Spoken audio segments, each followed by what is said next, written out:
Well, 911 centers across the United States are moving into what's called the next generation 911.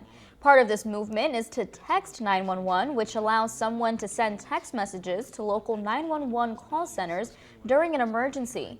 Newswatch reporter Shakira Hawkins has those details.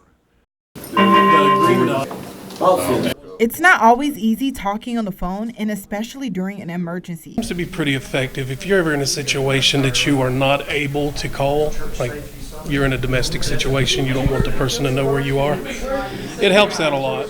In some areas, a phone call may not go through, but a text message will. We have certain areas in the county, obviously, that are limited in cell service. You can get a text out, you can't get a call through. So it's helpful for law enforcement if we can, have that conversation with a person. If they don't have the cell service, then they can text and they're able to get out that essential information. As soon as a text message comes in, the 911 dispatcher can find the person's location. In a situation where you don't want to tip off maybe the offender that you're calling 911, we think about like a domestic partner violence. Maybe you have a spouse who's being physically abusive.